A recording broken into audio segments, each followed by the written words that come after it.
Okay, so good morning, everyone. Thank you for being here. I'm Alexandre Gazet, and with Fabien Perigaud, we are going to present you the work we've done on Ilo 4 and Ilo 5 BMC.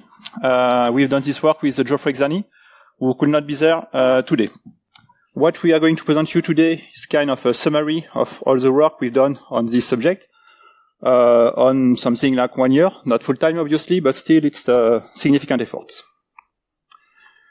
So, to introduce the subject of BMC, BMC stands for Baseboard Management Controller, and it's just a feature that allows you to manage your server remotely. So you can, for example, check the health of your hardware, of the operating system as well, check temperature, things like that, and sometimes, of course, can get some remote console and this kind of stuff.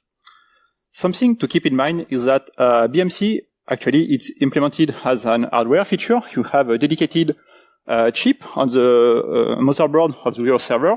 On the left, you have Ilo 4, on the right, Ilo 5 chip. So it's directly integrated on the motherboard. We are going to talk about Ilo, Integrated Lights Out Study. It's a BMC technology from Hewlett-Packard, HPE.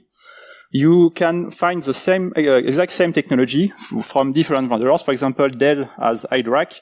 You can find Supermicro, Lenovo IMM, and so on. Yeah, it's very important to keep in mind that it's really a standalone system running alongside your main CPUs and your main operating system.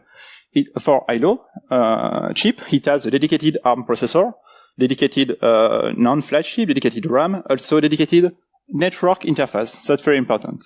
And of course, there is a full operating system and application image that runs as soon as your server is plugged in, as soon as it is powered off. Even if your main operating system, Linux or Windows, is shut down, the Ilo will be running.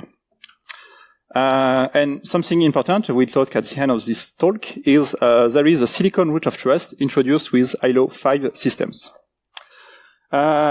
Why did we start this study at first? For years, actually, we were kind of frustrated because when we found Ilo systems during pen tests or various engagements, we could not do much about it, actually. Even if we managed some way to get Ilo credentials, we could access the system, but what we could do eventually was to reboot the system remotely with custom ISO, with another system, and try to access the hard drive if it was not encrypted. But of course, it is fucking noisy, so you won't do this really in production.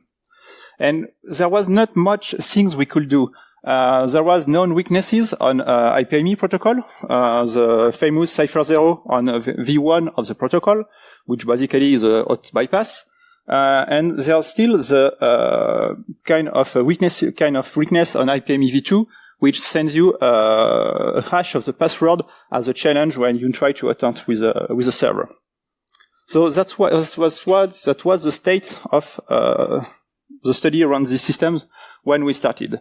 And yeah, it was kind of unsatisfying. We wanted to know if, for example, if we could reach the host, the main server, from a compromised Ilo, but also on the other side, if we can try to attack what was the attack surface from the host to attack the Ilo systems. That's why we started what we call a deep dive evaluation. We invest some important amount of time, more than 200 days for the three of us, to build a detailed cartography of the attack surface, both from the host side and from the administration side. We found many vulnerabilities that we will talk about during this slide, and something important, we identified a new exploitation technique using DMA access from the Ilo system to attack the host system and the other way around. Of course, we had to develop some tooling to be able to manipulate firmware, understand them, and reverse engineering them, of course. There has been lots of light put on BMC subject in 2018. The team from Eclipsium worked on Supermicro, guys from Humanity on IDRAC, and of course we have been publishing on Ilo systems. So interesting to see that the subject all these subjects come at the same time. So now Fabien will talk to you about the first step we took to attack the Ilo. Hi everyone.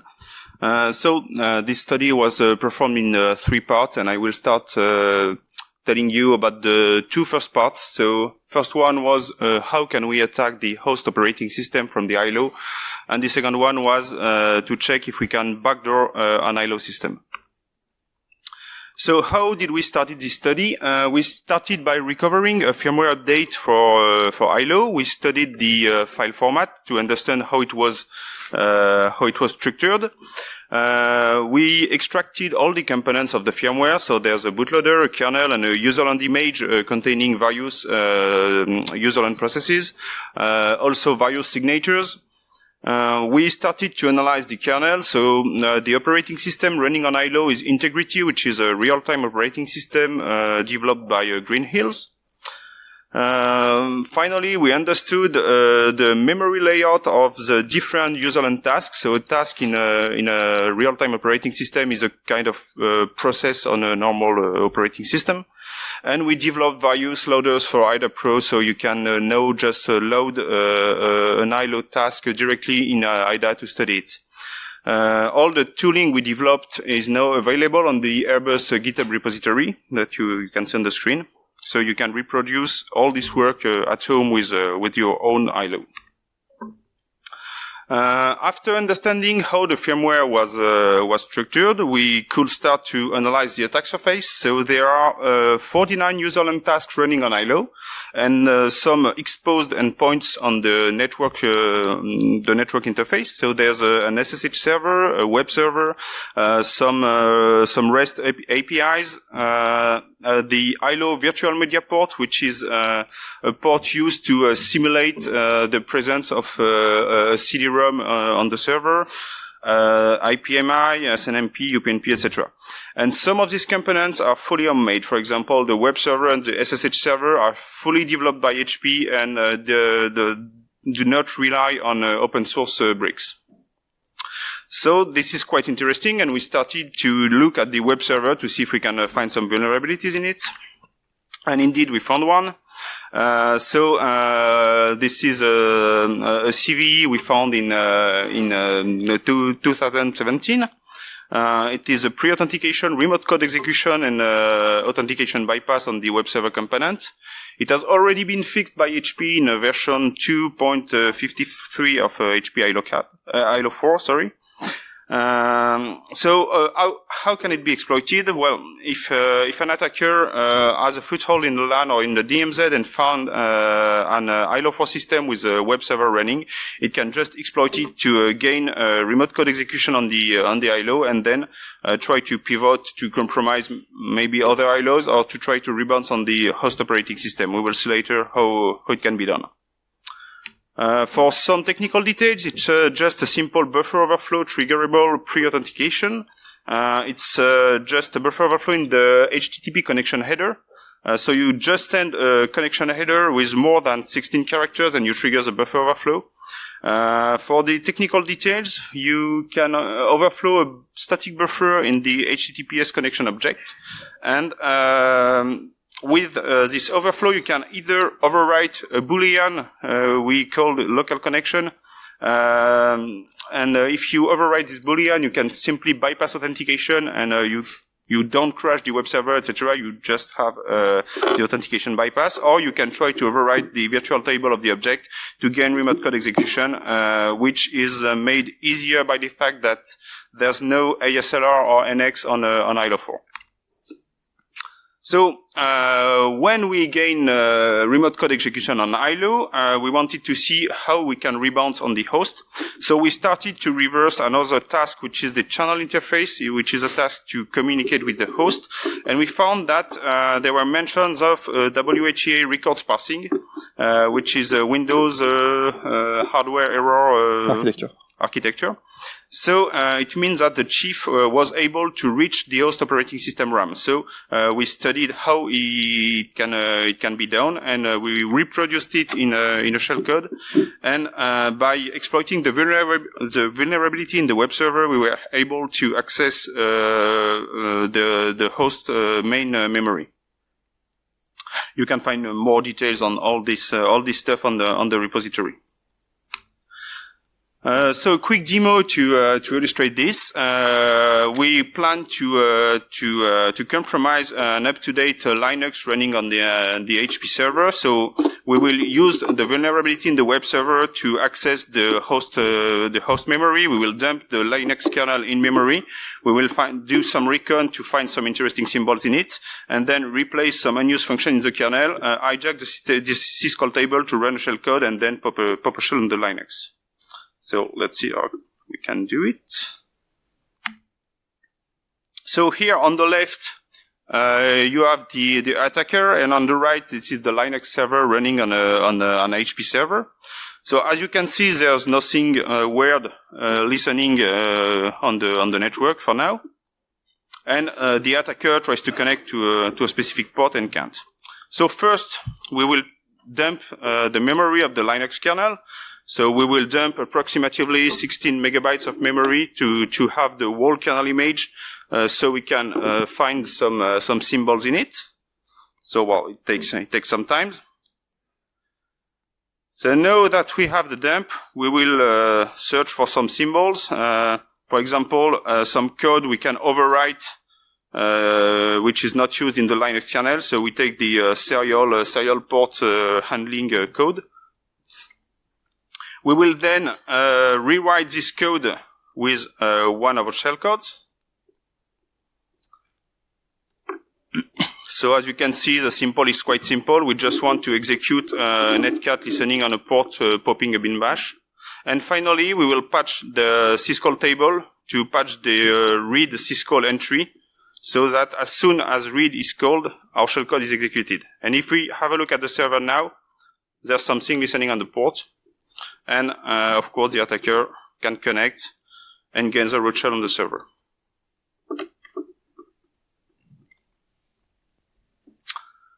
So, now that we've proved that we have access we can gain access to the host from Ilo, we wanted to go further. One other thing interesting to note, I was telling you earlier that the web server and the SSH server were homemade by HP. So, well, a friend of us found another vulnerability, this time in the SSH server. So, it's Nikolaios from the French National Security Agency. This time it's a post-authentication vulnerability, but well, as soon as you get credentials on the Ilo, you can connect to the SSH and use this vulnerability to do exactly the same than we did earlier. This is a format string vulnerability, so format string are still a thing today.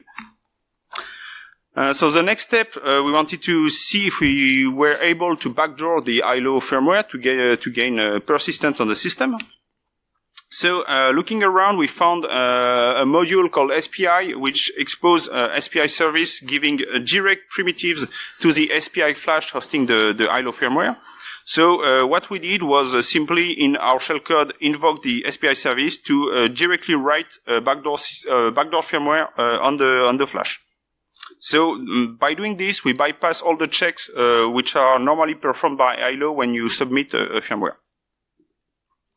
However, there is some integrity check when the Ilo boots. So, as you can see on the schema, when the Ilo is resetted, the bootloader starts. It then checks integrity of the kernel, then decompress it and load it. Then the kernel will check integrity of the userland part and decompress and load it. But well, nobody checks the bootloader. So this is a problem because we can take a normal firmware, extract all the part of the firmware. We can patch the bootloader to remove the integrity check of the kernel. We can then patch the kernel to remove the integrity check of the userland. And then you can simply inject a backdoor in the userland, repack all the firmware, flash it using our vulnerability, and then we have a backdoor in the Ilo. So for the proof of concept, the backdoor we wrote was a specific handler in the web server part. So we added a get handler on the web server to gain direct access to the host memory in a read and write. So as you can see, for example, we used here the backdoor on a server running a Windows 10 operating system, and we asked him to jump the memory at 10,000, and we can see we have the Windows 10 bootloader, for example. Then we wondered what we can do with this backdoor. So we started to develop a service to connect our backdoor with the PCI Leech tool. I don't know if you know it, but PCI Leech is a tool you can use with a hardware or memory acquisition software memory acquisition system to perform some actions on the systems. For example, you can unlock a Windows session, you can insert directly a kernel module in the operating system. So we developed a connector with PCI Leech, so we can use PCI Leech with a compromised HPE Ilo to perform all the tasks it can perform. So here, for example, is the use of PCI Leech with our backdoor on a Linux system to inject a custom kernel module. So, well, it takes only 2 minutes for PCI Leech to retrieve the Linux kernel and inject its module. And finally, for the light side of the force, we played a bit with the NotPetya malware. So NotPetya is a ransomware which appeared in 2017. The fun thing is that it rewrites the MBR of computers so that when you reboot your computer, the custom MBR runs and it will encrypt all your disk with a randomly generated key. But our friend Adrien Guinet from Quarks Lab found that the encryption key will stay in RAM after the reboot of the computer. So using our DMA access with Ilo, we can simply recover this key from RAM. We can patch the NotPetya MBR to make it decrypt itself on the next boot. So this is what we did. So here is the screen of NotPetya. It asks you a decryption key if you pay the ransom, and well, by using Ilo, we can just re-inject the key dynamically and ask him to decrypt itself. So well, this is a fun proof of concept of what can be done with this backdoor. And well, we published a white paper about this yesterday, so it's also available on the GitHub repository. So this is all for the previous work. Now we will focus on the third part of our study, which was studying the attack surface from the host operating system to the BMC, and finally we will have a look at the new Ilo version, which is Ilo 5. First recap of the Ilo architecture. So here is the image of an HP server. On one side you have the main CPU, so usually an Intel CPU running a classical operating system. So here it's Linux with all the userland processes. And on the other side you have the Ilo CPU, which is an ARM CPU running the integrity operating system with various userland tasks. And the communication between both worlds is done over PCI Leech. Well, all these parts will apply for Ilo 4, but most of it will be also valid for Ilo 5 with some slight changes. So, to study how the communication was working between Ilo and the main operating system, we started to look at the available tooling to make normal communication. So, in the Linux kernel, there's a driver called HPE Ilo, which exposes some character devices to communicate with the Ilo. It requires root privileges to use these devices. And HPE also publishes some proprietary tools to modify the configuration of the Ilo or to flash a new firmware on the Ilo directly from the Linux host. So this was a good base to start studying how the communication worked. So from the operating system point of view, Ilo is seen as a PCI device. So you can see by doing an LSPCI, you have an integrated Lighted standard management processor device appearing. And if you have a look at the physical memory map of your system, you can see that there are several ranges of memory which are reserved by the HPE Ilo driver. In these shared memory segments, some communication channels are set up by the driver. So there can be 8 to 24 channels, and each channel is exposed as a device in the dev HPE Ilo file system. And each channel has a quite simple FIFO structure. On the ILO side, the task in charge of handling all the communication is called chief. If you remember, it was the task in which we found the DMA feature on ILO. So the chief task simply waits for messages from the host and then just dispatch the command it received to the correct command handler. And it can also dispatch certain messages to other tasks on the system. The message format is quite simple. There's a size, a command ID, a destination ID, which means which task should handle the command, and then a data buffer. And what's interesting is that by default there's no authentication on this channel. So that means that as soon as you have administrative privilege on the host operating system, you can talk to the ILO and you can configure the ILO without any authentication.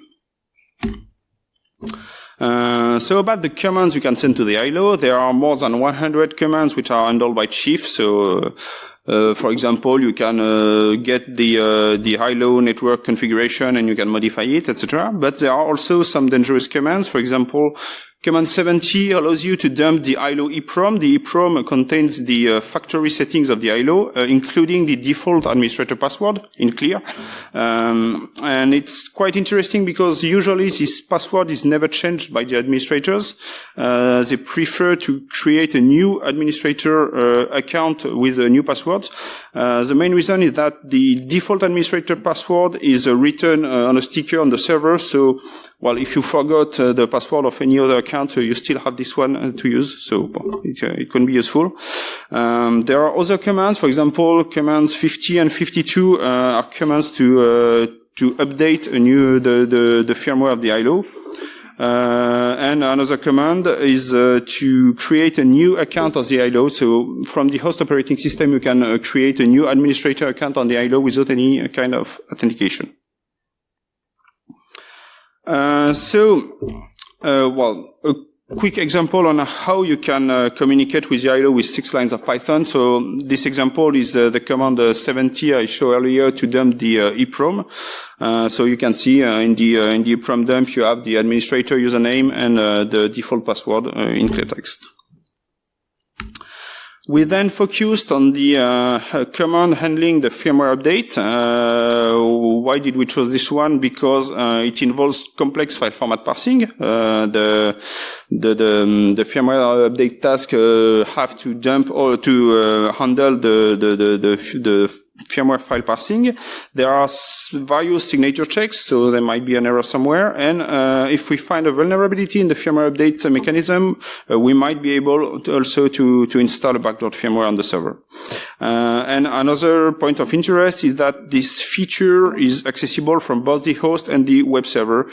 So from the web server, you can also upload a new firmware on the ILO, which is then updated. So let's have a look to the firmware update workflow. So first of all, you send a new firmware from the host or from the HTTP web server. Then this firmware is sent to a specific task called Fume for firmware update module, maybe. The Fume task will perform a first validation on the firmware file and its signatures. It will then ask the integrity kernel for additional validations. And finally, if everything goes well, it will send the new firmware to the SPI service, which will write it effectively on the SPI flash. A quick recap on the file format. So when you the file you provide to the ILO has a small header called the fingerprint, which has a signature, the signature of the whole HPE image, which is the actual firmware. And this header will be passed line by line by the Fume task, and it will try to retrieve the hash and signature elements, then compute the hash of the whole HPE image block, and checks the signature using an hard-coded HPE public key. Then a quick recap of the HPE image format.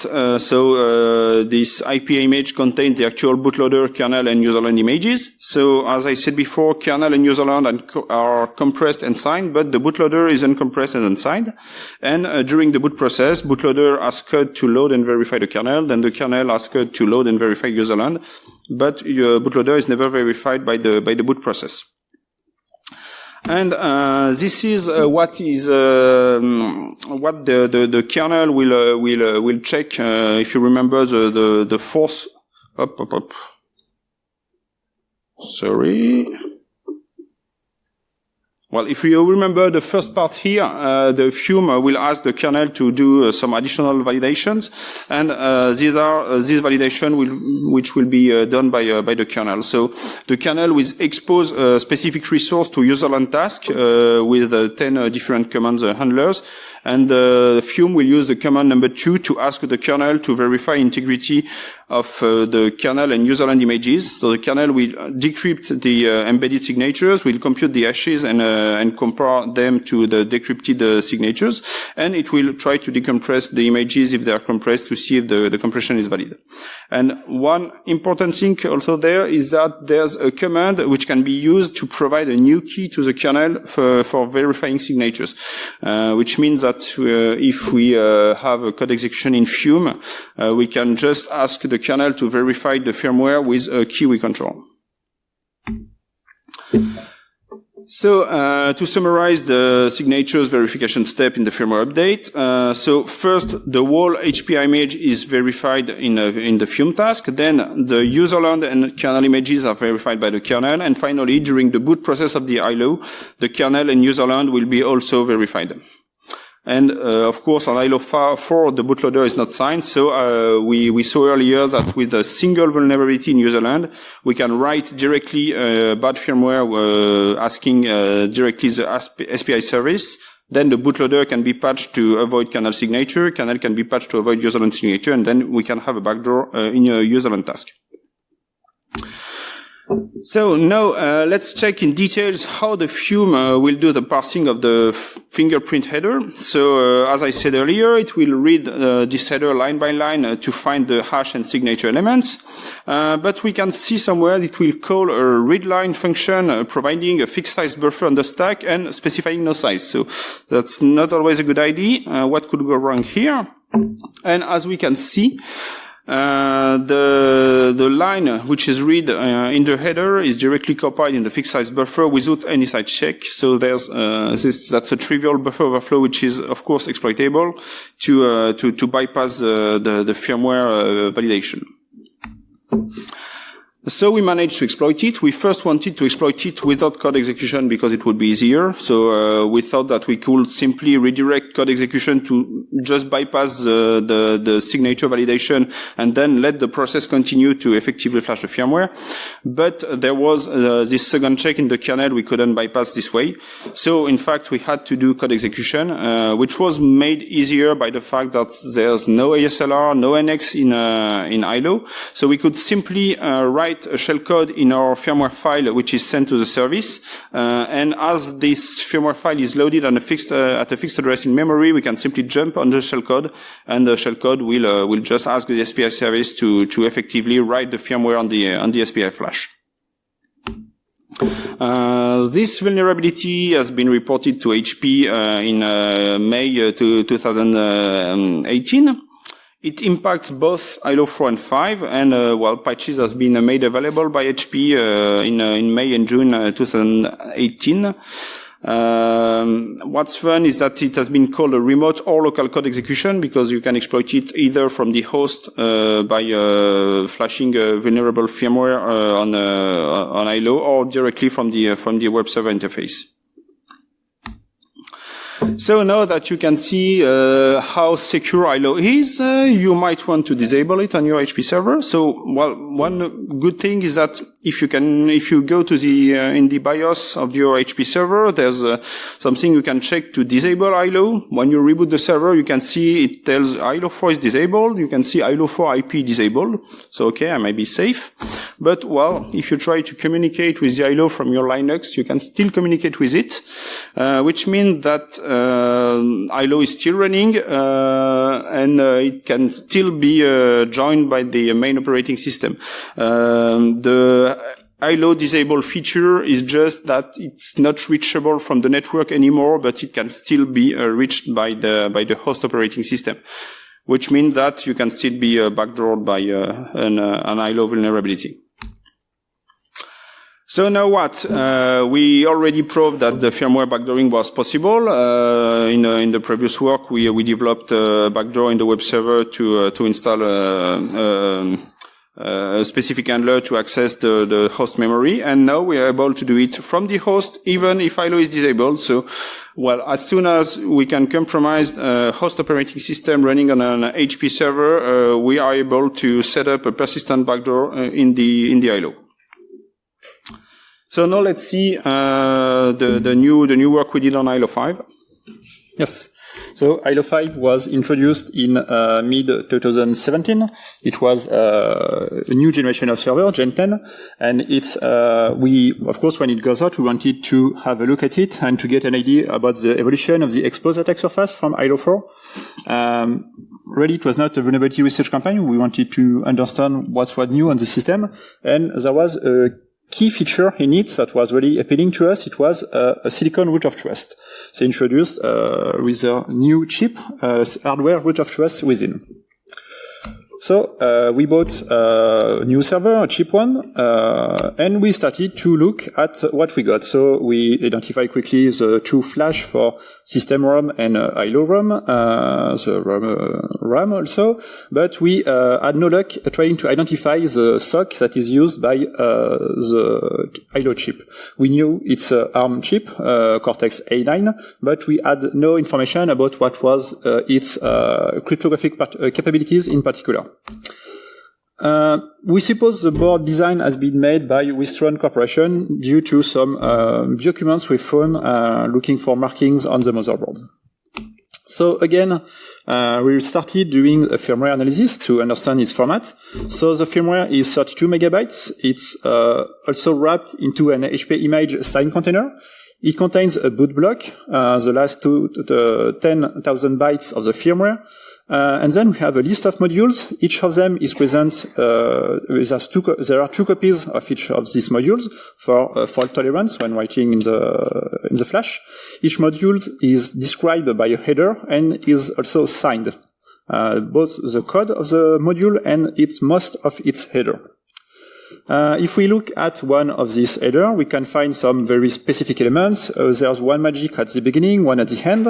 A header type, which tells you, for example, if it's ILO kernel, ILO userland, or maybe first stage bootloader or second stage bootloader. We can find CRC for both the header and the image. At the end, you can see we can have up to 2 signatures. And we also found some very important parameters that we will talk about just after, which are crypto param index. So once we understand how the header is composed, we can simply dump and list, of course, all the modules that are present within a firmware. We have various bootloaders and also kernel and userland of the systems. So just to give you a preview of how the boot chain is made, so we have the ASIC, the chip, with a boot ROM that will load first stage bootloader, which is Secure Microboot 1, SMB1, and a second stage bootloader, NEBA 9, and then ILO 5 kernel, and then the userland at the end. So we started to investigate and looked at how this secure boot is implemented. So this is our guess about what the boot ROM performs as action. We suppose it loads all the firmware in the upper memory addresses, and from then it will check the signature present within the SMB0 header. It allows to check the signature of the first 8,000 bytes. Then it will use the signature from SMB1 header to check the integrity of the first 5,000 bytes. And if everything is good, it will trigger the harm reset vector, and the processor will start executing the secure microboot code. So first stage bootloader. So we have a first stage bootloader, SMB secure microboot. Of course, it's very minimalistic. It only performs some CPU initialization actions, like instruction data caches and things like that. Interestingly, trust zone is not used on this ARM CPU. Also, it will access some non-volatile memory. Something interesting also, yes, it exposes an API. We will talk more about it just after. And at the end, it will load the second stage bootloader, which is NEBA 9 in the nominal behavior. So, How is the signature checked? We can, like we said, you can have up to 2 signatures stored in the header. So it's a simple RSA signature, 4-key, and in the data of the first stage bootloader, we have like a flat array of big num. The first one is the exponent, and then we have an array of 6 public keys that can be used to check the integrity of the next stage. So quite simple. So when Secure Microboot wants to check the integrity of the next stage bootloader on EBA 9, it will pick the value of index, for example index 1, get the matching public key, decrypt the hash from the signature, and then verify it by computing the hash of the body of the EBA 9. And if everything is good, it will load it, it will execute it and pass execution to it. When we reverse engineering this process, we found that actually there are 4 bytes that are not included within the computation of the checksum, the hash of the module. 4 bytes from the header of the module. And actually these 4 bytes are for the 2 fields, index 1 and index 2, that allow to select which public key is used to select which public key selected, sorry. Our guess is that, again, this feature can be used for post and cross signature by 2 different entities. We have not observed some use of it in the firmware we collected, but it could be an explanation for this. At that point, we don't see any exploitable way with or something we could do with that weird things, but we had that in mind still. So now we are in Secure Microboot. Secure Microboot loads EBA 9, and EBA 9 will want to load the kernel. Actually, it doesn't have itself the code to do it, so it will relies on an API that is exposed by Secure Microboot, like a DL open to be very quick. And Secure Microboot will do all the checks and integrity verifications on behalf of EBA 9. And if everything is good, EBA 9 will simply jump to Ilo 5 kernel. And that's where things got quite interesting. In Ilo 5 kernel, Ilo 5 kernel is responsible, of course, for checking the integrity of all the Ilo userland. Where everything is running, like SSH server, HTTP server, everything. What was interesting is that in Ilo 5 kernel, we can find almost the exact same code for loading modules and checking integrity. Almost. Ilo 5 kernel will only consider one single key one single public key to check, to decrypt the signatures. And it is called the legacy key. And, that's where the 2 index fields we discovered, sooner becomes really interesting. So in Ilo 5 kernel, there is a function that we called load signatures that is supposed to decrypt the signature fields and, pass it for verification. And inside this function, we have one function that is called load legacy key that will use the index we can find in the header. But this function can fail, for example, if you pass an invalid index value. And what is very interesting is that if load legacy key fails for the index 2, it will return with a success code. We suppose that the developer made the assumption that if load legacy key failed for index 2, it means that index 1 has been successful, but it's not the case actually. Both can fail, and that's exactly what we will exploit to bypass the secure boot.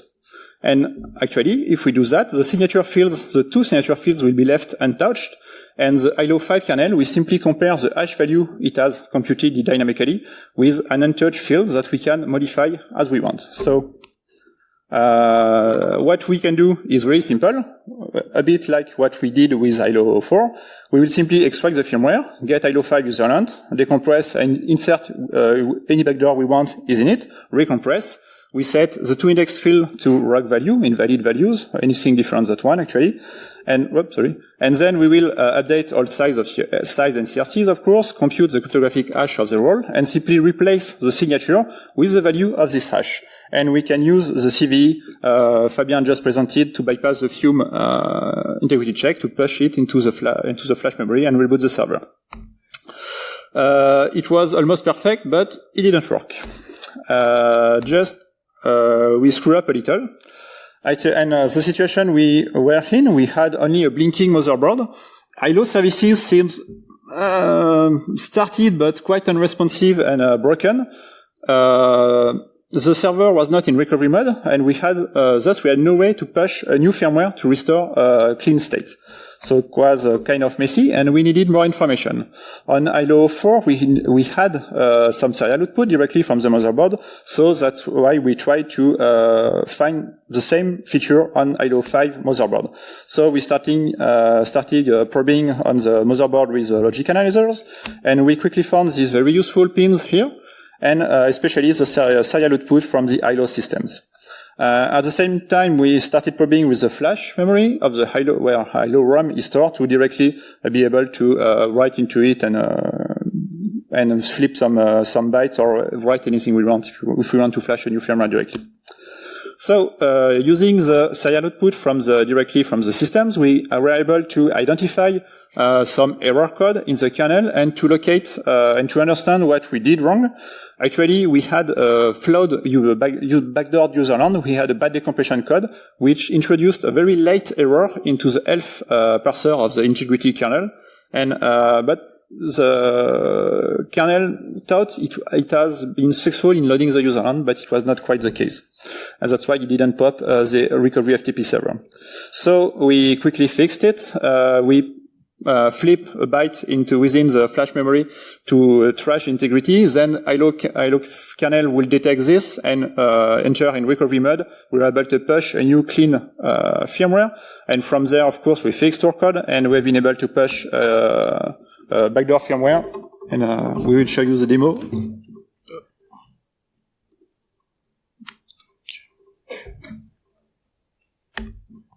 Okay, so quick demo.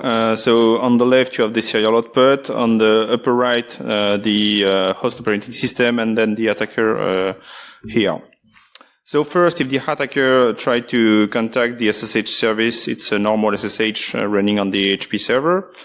On the Linux, we will try to flash a modified firmware. So here is the exploitation for the vulnerability in the Fume task. If we try to flash the firmware and it's older than the actual version, it tells us it can, but, you can just ask him to allow downgrade and it will flash it without any problem. Yeah, keep that in mind, it will be important for the rest. So now we flash our firmware containing both the vulnerability in Fume and the vulnerability to bypass the secure boot. Then Ilo reboots. It gets an IP address from the HCP, and now if we try to connect to the SSH service, so we change the banner to show that we can backdoor the username. Yeah, we can backdoor it permanently. That's very important. So, we bypass the secure boot. We reported it, of course, to HPE, which named it a local bypass of security restriction in firmware update. And they released a fix in Ilo 37 in the end of October 2018. There is kind of an issue with that because the root of the root of trust is kind of compromised. And when we analyze the updates they released, we found that first and second stage bootloaders have not been modified at all. They are totally unchanged. And we, of course, have legitimately signed vulnerable kernels in the wild that we can use. The fact that Ilo still allow firmware downgrade is problematic because we have many scenarios. We can build some Frankenstein firmware with all vulnerable kernel, signed by HPE, of course, or we can simply downgrade the firmware to a version vulnerable. And what we found, or what we observe, actually, they don't use any means, like hardware means, to revoke the signature of these compromised, vulnerable, kernels, like hardware fuse or things like that. With Ilo 5 version 1.39, they actually introduced an anti-downgrade feature, new policy settings that you can enable using the web interface. but it's still a software fix in the update code that will check the version to be sure that you don't downgrade the firmware. We think it's status bit that is stored into the EEPROM.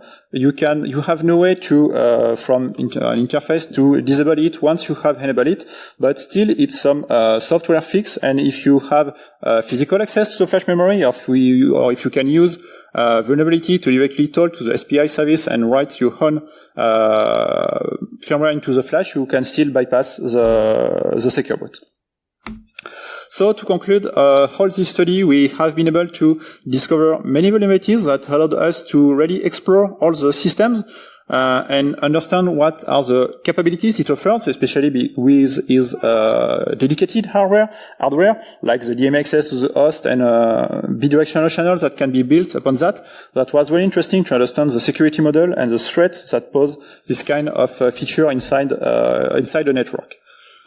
From there, we've been able to summarize all our discovery. We've built some kind of small kill chain from a LAN. An attacker can perform some network reconnaissance, try to discover some exposed ILO systems.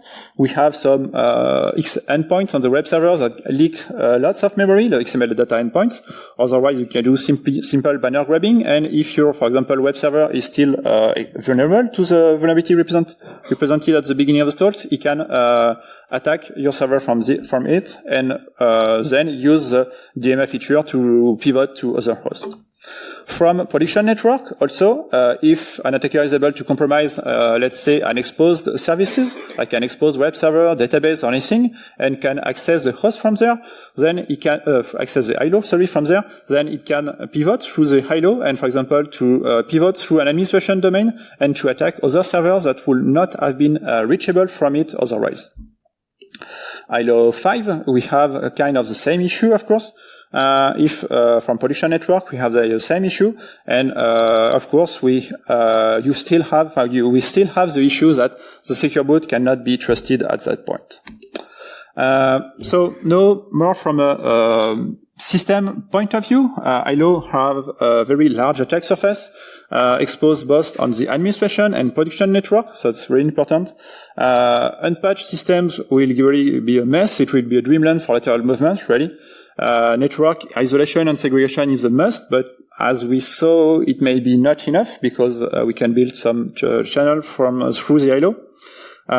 So it's really critical to keep these systems up to date as soon as possible and to monitor them, of course. ILO 5, basically it's almost quite the same as ILO 4 actually. The system has not changed more. But of course we have interesting hardening feature like security mods, and also the silicon root of storage should have been a killer feature for HPE and for these servers, but clearly actually the implementation is totally hindered by the flood implementation. The feature is totally hindered by that. As soon as there is no hardware provocation with some kind of fuse, they are vulnerable, and the secure boot cannot be trusted. Just a few conclusions also for red teamers. We believe it's a great exercise to play with your blue team. BMC systems are often found unpatched or loosely monitored in a network, and they can open attack paths to otherwise secure systems like we show. And of course also we can achieve persistence even in case of system reincarnation, even if you remove and change the hard drive. We have published an extensive toolkit that you can use to build your own attack vector and backdoor and to pivot through it. And yeah, it's a great exercise to play with the blue team to cover some monitoring blind spot possibly, and to provide, of course, an incentive to patch to demonstrate the need, and to more generally raise awareness around the BMCs. So, just as the final words, we'd like to thank many people. First of all, HPE P30 teams, which we have been working a lot since the previous year, and especially Mark and Scott, our friends, Xavier, Raphael, Phil, Adrien, of course, which we did a great job working on the NotPetya things, and our teams for helping us releasing these slides. As we said many times, we have all the tools we developed, script and things like that are on the GitHub. You can check it. And thank you for your attention. And if you have any questions, we're ready for it.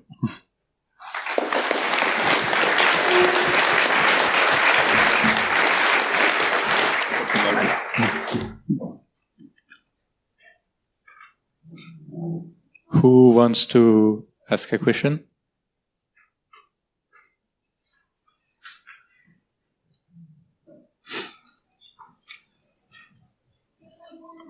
Everyone is hungry.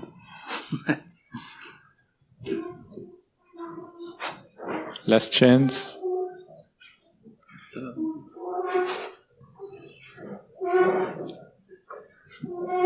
Thank you. Yep. Well done.